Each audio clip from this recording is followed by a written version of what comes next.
Welcome to Vinyasa in Verse, the podcast where we connect mind, body, and spirit through poetry and practice. I'm Leslieann Hobayan.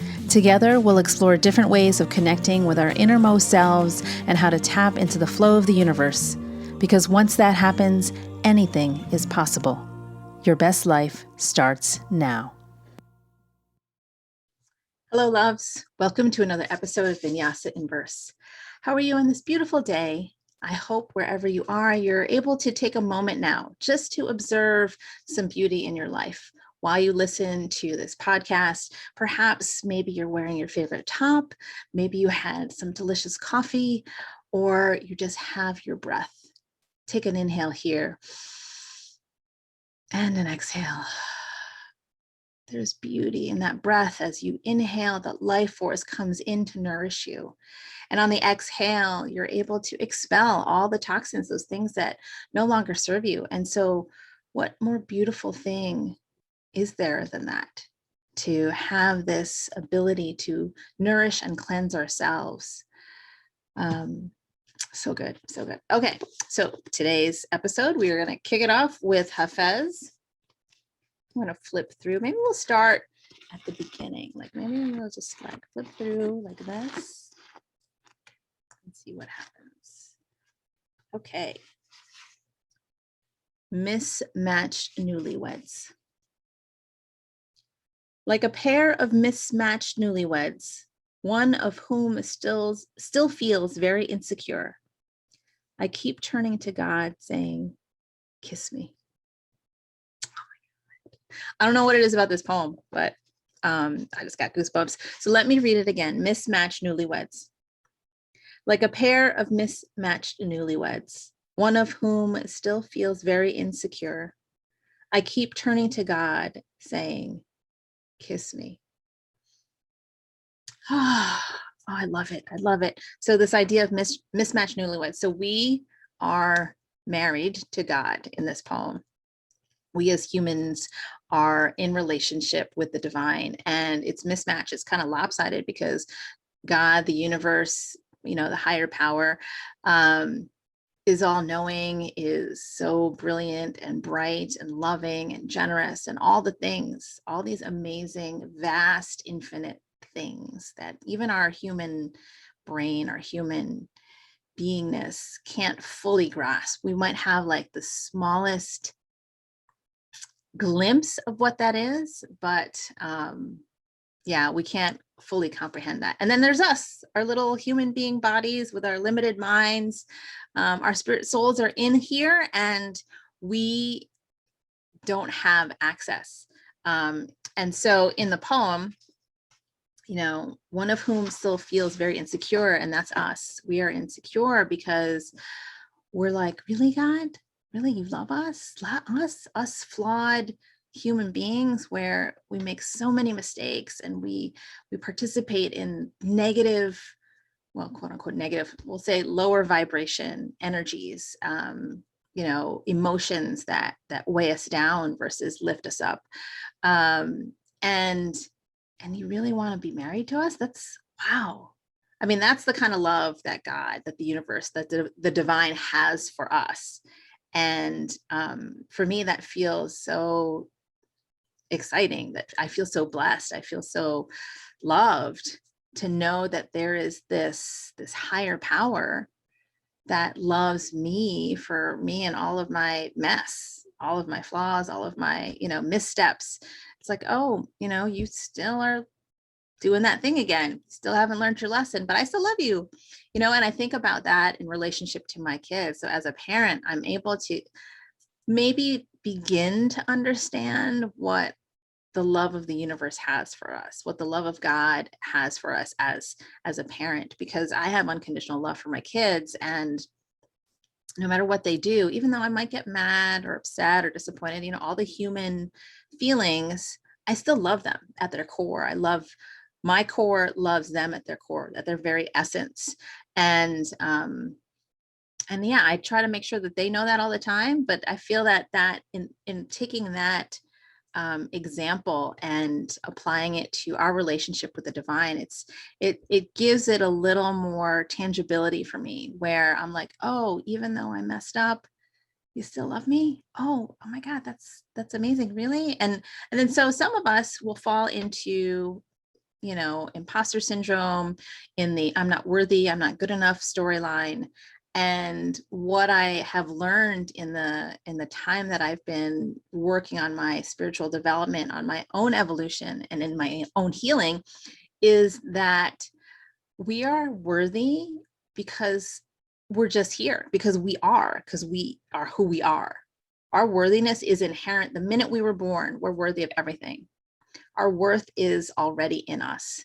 And so those feelings of unworthiness, of not being good enough, to be loved by the divine. I mean, one, that's like, you don't understand that unconditional love from the divine. Like, that's one piece to work on understanding. And then the other piece is that it's not even about worth. It's just that you are here, and that is enough, and that is lovable. That is everything. Yeah, I just, so many things are flooding in right now. I'm like, I want to talk about it all. But thinking about that last gesture, the last gesture of the poem is like, wow. One of whom still feels very insecure of the mismatched newlyweds. I keep turning to God saying, kiss me. And I'm like, oh, you ever in that mode, in that space of insecurity, but not to the point where it becomes self-deprecating. Just like, you're not sure, you're like, okay, do they really love me? I mean, I can't believe that they love me. Really? That's wow.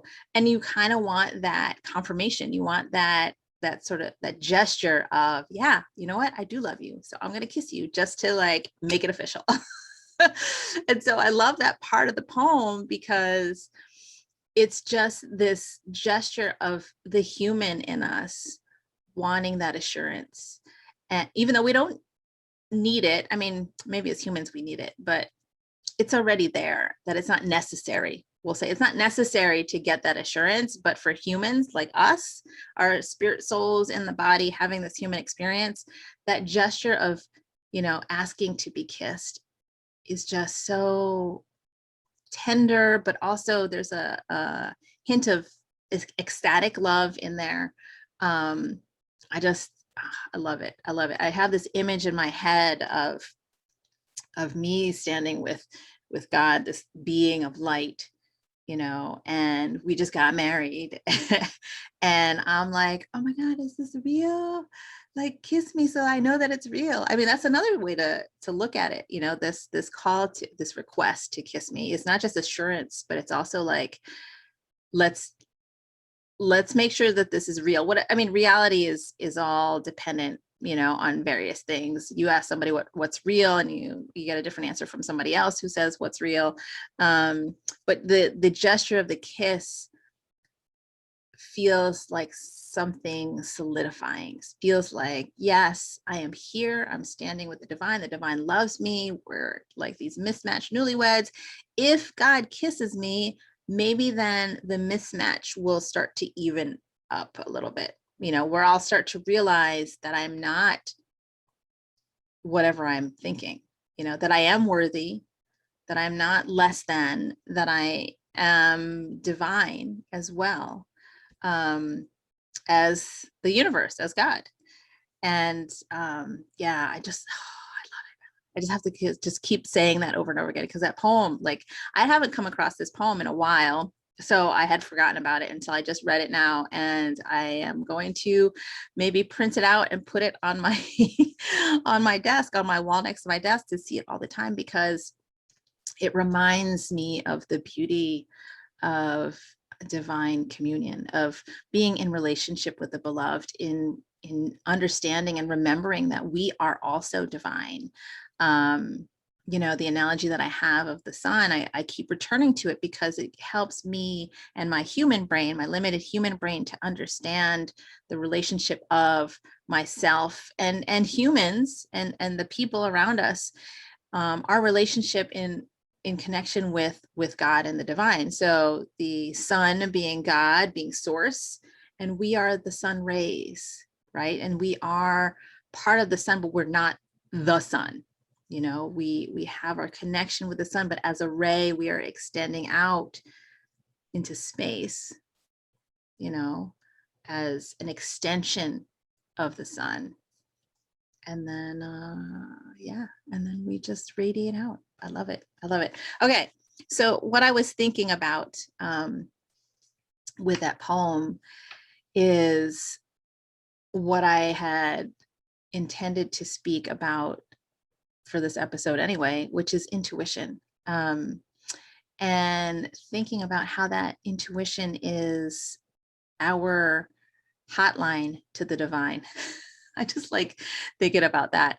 It's like the old bat phone, for those of you that are Gen Xers, you may remember the old TV show Batman with Adam West, and they would always go to the bat phone to call. The commissioner would call Batman on the red blinking phone and be like, "Okay, get Batman on the phone to the bat phone," So I feel like the bat phone for us is our intuition, the way we have our direct connection with the divine, with God. And some people might think differently, but what I think is that our intuition is that thread, that connection with the sun. Our sun ray is connected to the sun through our intuition. So thinking about, a lot of people talk about intuition these days, they're like, oh, listen to your gut, listen to your intuition. And sometimes you're like, well, how do I do that when I have all these messages coming at me to tell me to do this or do that? Look at the commercials in, our media, look at the ads. It's like, if you do XYZ, you will get this result, and that might be true for things like weight loss, for physical fitness. But if you're looking to connect with your divine knowing, your intuition, there are different ways to connect with that. But what happens is that we get inundated by conditioning, by messages from the external, from people who raised us, from family and friends around us, from media, from society, from culture, that it becomes like layers of clothing over our intuition. I imagine, like, when people first start, when airlines first started charging for suitcases, I was like, are you kidding me? Like, just build it into the fare. Why do you have to like nickel and dime people? Like, no one no one's gonna want to pay for luggage. So what the joke was that people would just wear all their clothes on the plane that they were going to take with them on the trip, and they would like sweat it out on the plane or whatever, because they didn't want to pay for the suitcase. Yeah, you have your carry-on, but if you wanted to, like, your carry-on was jam-packed and you wanted to bring more clothes, then you would just wear all these layers. So that's what conditioning is. Every time people talk about layers of conditioning, this is the image that pops into my head, which I think is so funny. I crack myself up.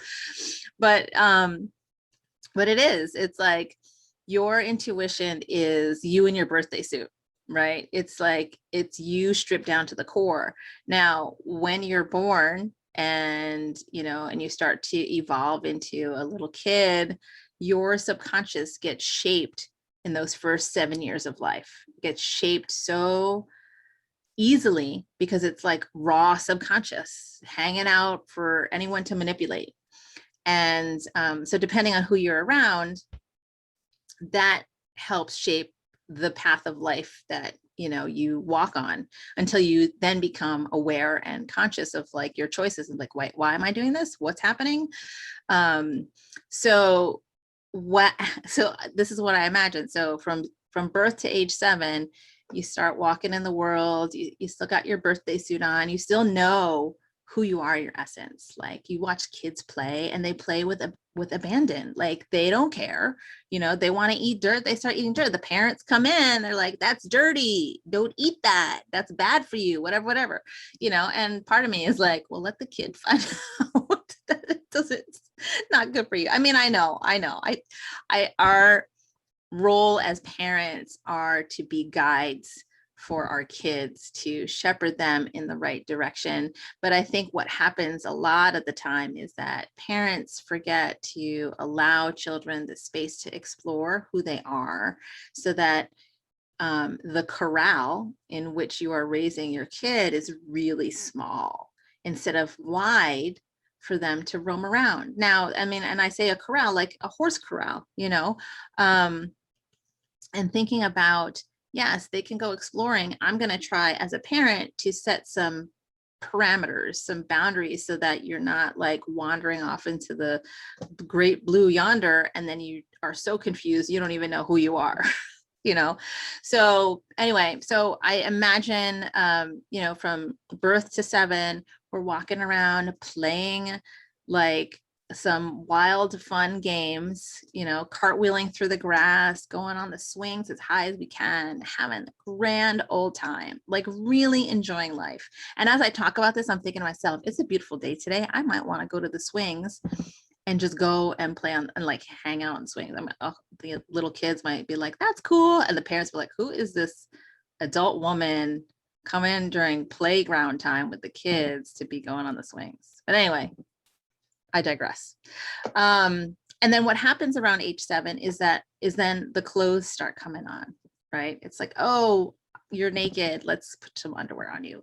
Let's put a shirt on you. Let's put some pants on you. Okay, now you can continue to walk and learn and experience the world.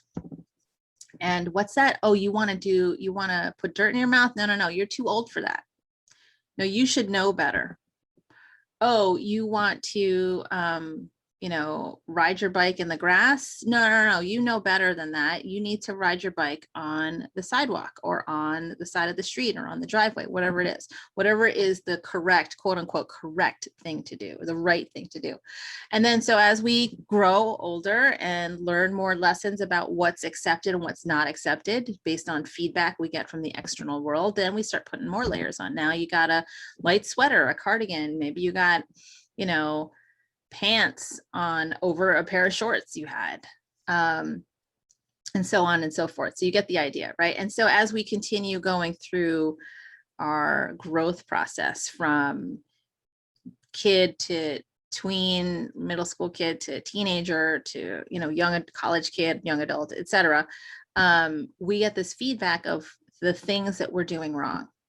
Right. It's not often that people tell us what we're doing correctly or rightly or like in a good way. It's like every once in a while we'll get a compliment like, oh my God, that painting is amazing.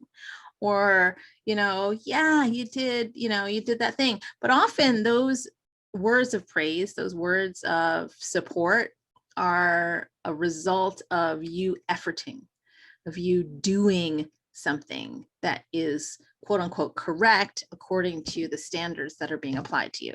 So for example, in school, if you get an A on an assignment, you get applauded, you get celebrated, you get, yes, awesome, yes, great, let's see if you can do that again. And then that ends up being the path that most of us take. But if your intuition is like, yeah, no, I want to go do something else, and you do that something else, then people are like, wait, what are you doing? We don't think that's going to be anything. So the most popular example, the most prevalent example is when kids finish high school. The presumption, at least here in the United States, is that they go to college. At least here in the Northeast, right? The idea of a trade school, for example, doesn't often, it's not often encouraged, we'll say. And when I say trade school, I mean something like an electrician or a plumber, people we need. Who's going to keep the lights on in my house? The toilet gets clogged. I need someone to help me fix that, so you can't knock the trades. if someone's showing interest in that, cool, you know, but there are some parents who are like, no, no, no, you need to get an education first, quote unquote, and go to college. And so that starts to put more layers on. So now you got a winter coat on, you know, and maybe a hat, maybe some snow pants.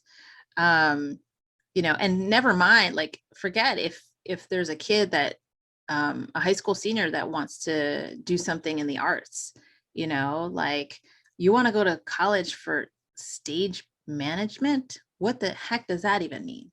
It's in theater. What is that even a real job? Like, what kind of money do you make with that? What are you going to do? Put on plays at the local community theater for free? Like, what is that? Is that even a job? You know? And so that's sort of the narrative that is prevalent in our society. It's all ego driven. It's all like, what are you going to do? Not who are you going to be, right? How much money are you going to make? You know, and I understand that a lot of parents do it out of this sense of wanting their kid to be secure, whatever that means. Like, what does security mean, actually? You know, because people who do that path of college and then office job with a so-called secure job get laid off. You know, surprises happen. Everything shifts, everything changes. The company's going through a reorg. You know, they get bought by somebody else and then people get laid off. And then you're like, oh, shoot, that was supposed to be my secure job. No, there's nothing secure. If this pandemic has taught us anything, there is nothing guaranteed. There's no such thing as security. There's no such thing as safety. Every moment is precious. And we don't know what's going to happen tomorrow. We don't know what's going to happen later on today. You know, I mean, this happens to me a lot where I'm like, oh, I have X, Y, and Z to do. I'll do it later. I'll do it later in the afternoon. And then later in the afternoon happens, but something else popped up that I'm not able to get to the thing I had planned to do. You know, like there was a kid emergency or something, you know, so unexpected things pop up. And I was like, oh man, you know, and that's a mild example. We don't know how time is going to unfold for us. We don't know how our lives are going to unfold for us. For example, I recently, just yesterday, actually heard that one of my favorite fitness instructors, I hadn't seen him in a long time because I left that particular gym, but one of my favorite fitness instructors unexpectedly suddenly died. His name was Dwayne Riggins. And for those of you who know him, you know who I'm talking about. Like, you know, he was such a positive vibe guy. Like, he was always like high vibes, everything. I mean, he was so awesome. And I loved going to his classes because he was always so full of energy and positivity and really like got us going. I always felt great after his classes, even just after talking to him, if I bump into him in the halls or whatever. But he died unexpectedly. You know, he passed out. He collapsed in front of one of his classes. He was teaching and he collapsed. And then he had died while in the hospital waiting for a room. You know, he was in the hallway waiting and died of a heart attack. And it was just nuts because he presumably, I mean, I don't know the details of it, but presumably was a healthy guy. And it just goes to show that we don't know when our last breath is. We don't know our last day. And what are you doing right now with this moment? Are you listening to the conditioning of what's going on externally in society, the people around you and culture? Are you operating from your intuition, or are you operating from this big bulky outfit that we've now created? You know, are you walking around like the Stay Puft Marshmallow Man? For those of you who are Gen Xers, you'll know I'm talking about Ghostbusters. If you are not having any idea what I'm saying, go look it up. But the Stay Puft Marshmallow Man is just that. He's like this giant puffy guy made out of marshmallows. And so now this is what you are. You have all these layers of conditioning. You've got the big puffy coat. You know, now let's just add on some ski goggles. All right, we got some ski goggles on. You got your hat. You got some gloves on. Like, where are you now? Like, who are you? You're just this big puffy thing of fabric, right? That's what it is right now. When you're trying to find your intuition, when you're trying to tune in and be like, all right, where am I being guided? What is my calling in life? Who am I being? Am I being myself, my true self, my essence? Or am I being this Stay Puft Marshmallow Man? Am I being this this big puffy thing of other people's expectations, of other people's thoughts about who I should be. I have this shirt that says "Don't should" on me. Y'all should just get it. I'm gonna put it in the show notes because it is an awesome shirt made by my friend and mentor Lola Pickett. Because it's a reminder that we have power, we have sovereignty, we can make the decisions that are for our best good, our highest good. And we don't have to listen to the shoulds, until I say something like, you should listen to this podcast. No, I'm just kidding. I invite you to listen in. So language is really interesting because try removing the word should from your vocabulary just for a week to see what happens. Does your energy shift? Does your way of being shift? Does your understanding of what choices you're making shift? Just notice, take that one word out of your vocabulary for a week, see what happens. And another thing, instead of either or, try the word and. And then get back to me. Send me an email, Leslieann@surrogate.com.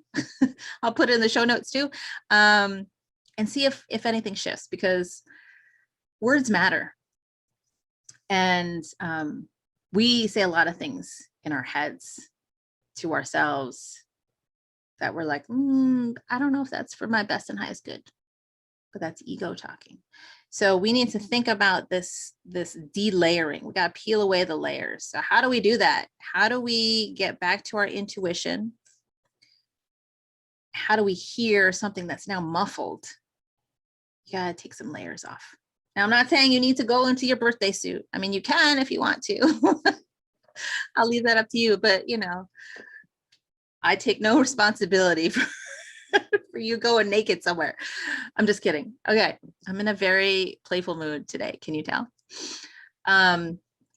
So for getting connected to your intuition, we got to peel back some layers. And it's not an instant process where you could you literally unzip your jacket and take it off. And then you take off the sweater or whatever. It is, it requires some work. It requires some self-love. It requires patience. And you need to think about, what is it that you want from this peeling away of layers, right? I mean, some folks are happy with living according to other people's expectations. I'm not, but some people are, and that's their MO. But ask yourself, what will make you happy? What will make you feel like you have purpose, like you are being your truest self, that you are being your soul self, your divine self in this world? And sometimes that answer is kind of scary. It's like, oh, this is not the path that they mapped out for me. I'm supposed to be working in a cubicle or an office or whatever it is. This is not, that's not it. I've heard so many stories of people who left Wall Street jobs to go, like this one person, this was at a holiday boutique like some years ago. This one guy was like a trader on Wall Street, and he quit, started and opened up his own chocolate business. He was like a confectionery chocolatier. And he sold chocolates, and he was so freaking happy, and it's like, all right, that's amazing. Yeah. So it's not unheard of, we'll say, but to think about, all right, how do we work through these layers? How do we peel back what we know is not us? And there are ways to do it.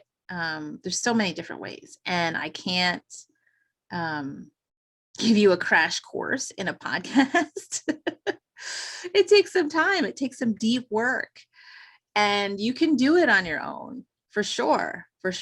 But then there might be a moment where then you are like, okay, I'm here now. What do I do? And that's when a guide or a teacher can help show you the way. Not necessarily take you there, but they can open the door or a window or turn on a light and say, here we are. What are you going to do now? But I will say that what you can do to start is meditation. There are other tools too. It's not just meditation. You know, there's other kinds of tools like EFT, which is emotional freedom technique. It's tapping. There is breath work. There is hypnosis. There is subliminals. There's all kinds of things. And those last two, the hypnosis and the subliminals, I know there is a stigma to attach to those two tools, and it's because it's been perceived as brainwashing when really you're being influenced every day. Brainwashing is a funny term because I had a t-shirt once that was like, well, it is brainwashing because we're making your brain clean. we're cleaning your brain of all the garbage. So yeah, it's brainwashing. I thought that was funny. It was a good way of seeing things differently. But in terms of the hypnosis and the subliminals, think about it. Like, what are you doing in your everyday life that's already programming your subconscious? And you're not even aware of it. So if you do the tools of hypnosis and subliminals, at least you are making that deliberate choice. You have an intention, you are aware, you're conscious of making the choice to do hypnosis, to do subliminals. Because if you think about it, you know what? Where is my phone? This is subliminal. Scrolling, you know, through social media, whatever, scrolling anywhere, any kind of interaction with the device, there is subliminal action happening. There is hypnosis, you know, even with podcasts, you know, listening to podcasts, depends on, you know, who you're listening to. It's information that you take in. That's all it is. And it's information that you take in a way that is not like studying in a class. You're not reading a book. I mean, that is also a kind of hypnosis and subliminal work, but it's more like, what are you exposing yourself to? What kind of information are you subjecting yourself to? Like, I don't watch the news. I don't read the news. I, you know, sometimes read some headlines and stuff because I want to have a pulse on what's happening in the world, right? But I don't necessarily dive in and go like, oh my God, and then I'm all in outrage. You know, that's all it is. It's outrage all the time. And no, I'm not going to do that. So because I am intentional in how I am programming my brain, my conscious mind, as well as my subconscious mind. So don't be like freaked out about the idea of hypnosis and subliminals, but that is another way to help peel away the layers, is to go in and see what the subconscious is doing, what the subconscious has been conditioned to do and understand and learn and act. And then you can, you know, once you identify that, then you can take all the weeds out. We'll call them weeds because I like the garden analogy. We'll take out the weeds of the things, the beliefs, the limiting beliefs that don't serve you.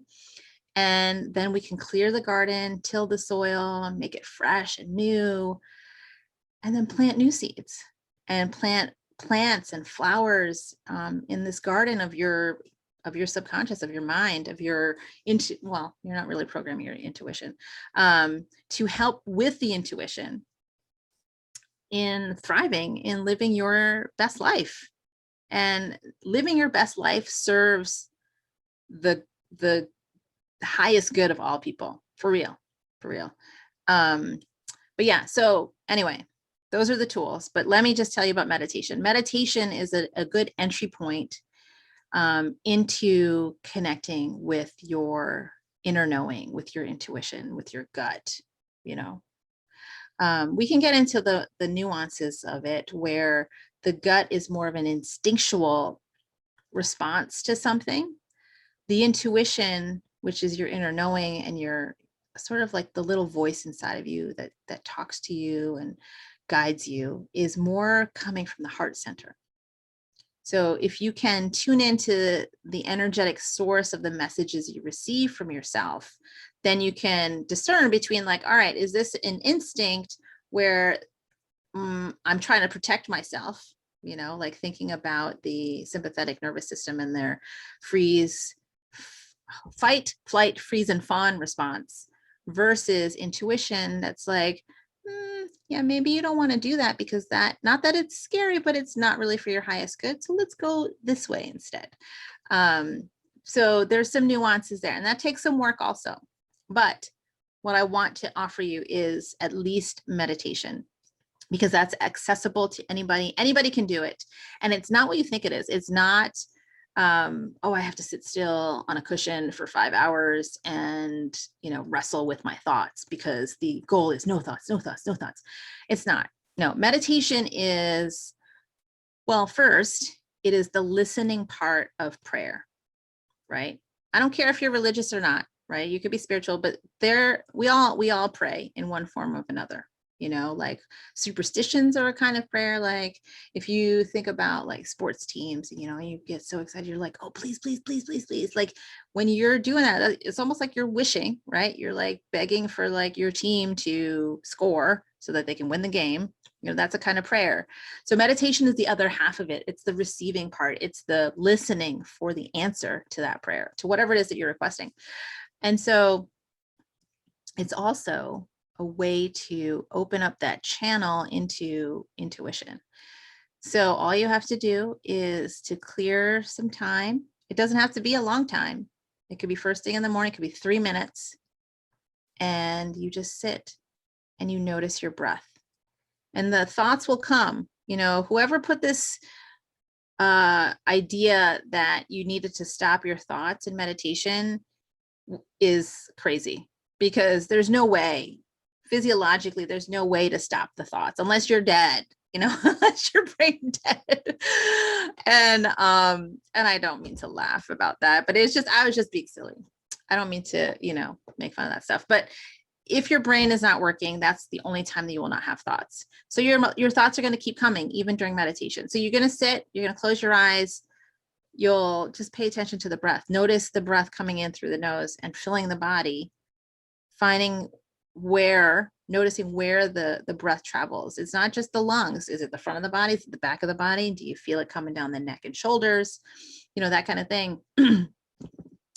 And then once you get grounded in that breath, just notice the thoughts as you would, and this is Pema Chodron's saying, because, she's one of my favorite teachers that I have. Your thoughts are clouds in the sky, right? So I think, what does she say? You are the sky, everything is just weather. I think that's the line that she has. I love that. But yeah, so your thoughts are weather, but it passes, right? It doesn't stay. It's not like a thunderstorm comes and it stays for a year. It moves on. Maybe another thunderstorm comes, but it moves on. So that's how you can see your thoughts, to observe them as you would, let's say a meteorologist. Like, I see those clouds moving from the west to the east because of the jet stream. So I'm just going to watch those thoughts just kind of float on by. I will not engage with them. I will just be the observer. The clouds, I'll tell you now, the thoughts will try to rope you into them. They will extend their little tentacle hands, fingers, and cloud-like fingers, and then try to embrace you and say, come into the soft white cloud that I am. It's okay. And then what happens? You get sucked in, and then the thoughts go, and then you're like, oh man, I was enjoying being quiet and like being still and enjoying my breath. So it's okay if that happens, but just be mindful of that. Be aware of that. It happens to me. Don't worry. I've been practicing meditation for a while, and it still happens to me where the thoughts will like come in at me and I see them coming. And I'm like, no. And then I will have that awareness. Okay, nope, you're going to go, keep going, keep going, keep passing through. But once in a while, if I'm tired or I'm just like, okay, I'm just going to meditate, I'm not fully in it and intentional and engaged, the thoughts will carry me away. And then I'll finish my meditation session and I'll be like, well, that was no fun. I didn't get any clarity. Thanks a lot.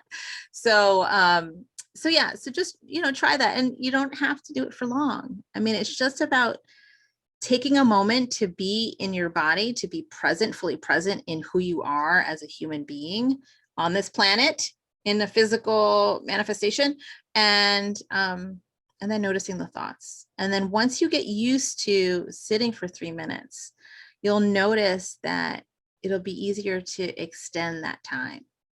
And as you add more time to sitting in meditation, then it becomes almost second nature for you to detach from the thoughts and observe them with objectivity. To be like, okay, I'm just a scientist taking in some data, so I know how to peel off the layers of all these clothes that are making me hot. I'm freaking sweating. It's 100 degrees and I'm wearing a North Face jacket. No, we need to take this off. So in meditation, you will figure out how to do that. You'll find the source of your limiting beliefs. You'll be able to let them go. And yeah, so try that, see how it goes. And then once you get to the last layer, and I'm going to tell you now, there are infinite layers. You might think you're down to the underwear. Nope. There's just another layer under there. There's so many layers that this work is never done. So don't go into the work thinking that there's an end game. This work is a lifetime. It's a process. But what's really cool is the process opens you up. It makes you more expansive. You feel like you're really blooming into something more amazing than you ever thought possible. It's really cool. And that alone, at least for me, is enough to keep working. And work is such a weird word. I still am working, I keep saying it, with my friend Lisa on developing some kind of new word for the kind of work that we're doing. Spiritual growth, spiritual development. It's like that kind of thing, but I think there needs to be a different word that's like work, but not the word work. So if you guys have ideas, please send them my way. We can collaborate. But I do want to say this. Do not get frustrated by whatever results you might be expecting when you sit in meditation. That is one thing about meditation, is to let expectation go. And that also requires work. How do you let expectation go? That's a different podcast episode that I can talk to you about. But to just be in a world where we are always doing, and we're always being called to do things and be quote unquote productive in doing something, it is a challenge to just sit and breathe and notice your thoughts. But that's my invitation to you. You want to peel all those layers. That's where we got to start. All right, my friends. So hopefully you are inspired to get to that intuition, to get to that inner knowing, so that you can make choices that are in alignment with your highest self, in alignment with your purpose on this planet, in this lifetime. Because when you find that, it's like freaking magic. It's like everything goes your way. And the things that don't seem to go your way are actually going your way. I know it sounds funny. You're like, what are you talking about, lady? When things happen that feel negative, like let's say you're walking down the street and you have a specific destination and somebody throws up a detour sign. You're like, man, now I'm going to be late to wherever I'm going and I got to go take a detour, whatever. That actually is part of your path, because it's the universe saying, you know what, you're going to go this way because there's a lesson I want you to learn, so that you can level up, so that you can become even more open, even more your divine self. And those growth periods, man, those detours, it's not a cakewalk. We'll just say that. But it's all worth it. It is. Trust me. I promise you, it's all worth it. All right. So anyway, I am going to pause there for now. I hope I've given you enough to get yourself started on this path of self-awareness, but also to begin to peel those layers to get to your intuition. Because when we can move in our lives from our intuition, things just are so magical. And if everybody was doing that, oh my God, this world would be amazing. I mean, the world's amazing now, but I mean, there would just be more of it. And that'd be so cool. Okay, so I'm gonna end the I'm gonna wrap it up. I've got The World I Leave You, Asian American Poets on Spirit and Faith. I love this book. I always find, I mean, I keep reading and reading and reading. Okay. So I already read that poem. So I'm like, oh, this is a new poem. Okay. Here we go. This is a poem by Duy Doan. This is called Allegory for Family Members. Now I just went random, so I don't know what's gonna happen, but I'm gonna trust that this poem is the one that needs to come forward. Okay, so here we go. Allegory for Family Members. Ba Nguai, who will pray for me when you are gone? The master of ceremonies with her microphone. A young child making hand shadows over palm leaves during a sermon. The braids of a toy mare. The mare. Did my confession make us closer? I killed the Pope, huddled next to you, burrowed along your side, face down in supplication. I'm ruined. I've been corrupted forever, Ba Nguai. When you told everyone I was your favorite, was this before or after I confessed? One's the prodigal son, the other is his brother. Either story works for me. On my birthday, too many lines, and the Pope dies. Guilt, Catholic gifts, red and gold paper, packets wasted on games. The green banana ripening, red dust lining the lip of the New Year's vase. Like there's so many layers in this one. But I can't. But this is not poetry class, so I'm not gonna go over it. But if you want to talk about it, you can reach out to me and we'll debrief. All right, my friends. And so we come to close this episode, as we always do. The divine light in me bows to the divine light in you. Until next time, namaste.